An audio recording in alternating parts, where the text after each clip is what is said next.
I am now going to show you an advanced query, and I'm going to run the counties where landowners are from, and just click onto it. Basically, I'm using what is called a crosstab. A crosstab joins data by two set values, one on the left, which you can see down here, and one on the right, which you can see are the counties. Basically, what I want to know is where the landlords are basically from using a crosstab query. And as you see, these are marked with the number 1. So most of them are actually 1 until you get to both Offaly and Westmeath.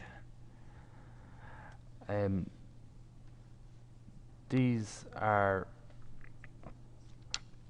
kind of easy to follow, as well as it looks, in my own opinion, looks tidier looking than a lot of other things that you could have done.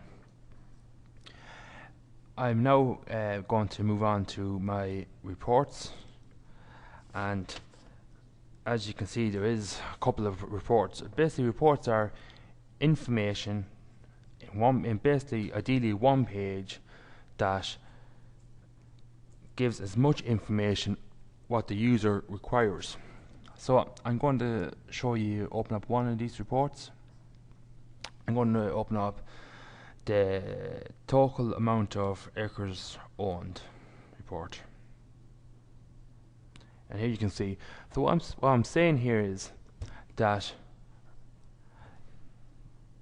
what each landowner owns in terms of the size of the land obviously they own, and as you can see, landowner 1 in Burn has 4 plots of land, and in size of acres the total owned is 416. So I'm just actually going to go into the design view of this, just explain. As you can see, these are the captions, basically the data, the types that you be typing in, and these are referring to the tables that you select using a wizard.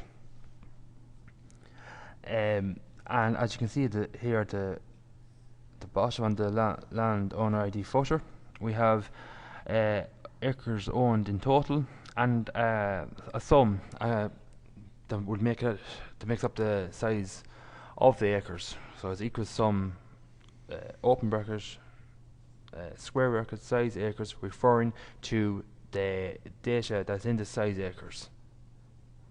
And as you can see, when this is all done, it comes up with this. And you can do many reports as you're going based on your queries. I'm just showing you just one particular one, which is basically of importance really, and it's more advanced than the others, some of them. I'll just show you in quarterly installments payments as well. This is just a very basic thing. Shows tenant ID, the first name, surname, address, county, payment terms. It also has the date of when this is opened and the exact time of it. Finally, I'm going to show you a macro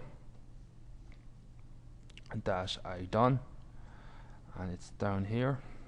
This is a login macro, and this is actually, as I've shown at the very beginning of the video, it allows me to log on once I've met a certain criteria, and the criteria was to have the correct username and the correct password.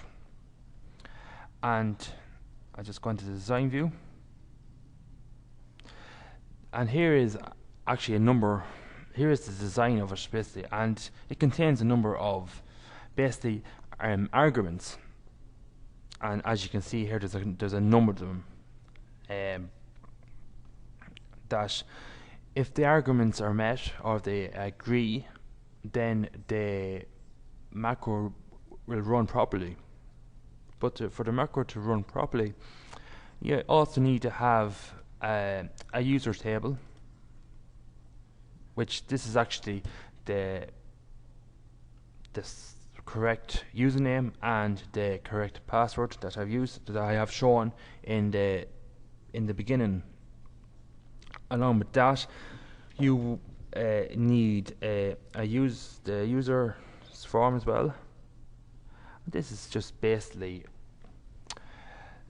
a comma boxes, and this actually relates. It's, as you can see, the users and the passwords, and this basically is in the arguments that I've set. As you can see, is the username and the passwords. This is my entire presentation, the presentation of my database in terms of the forms, queries, reports, and the macro. Thanks for listening.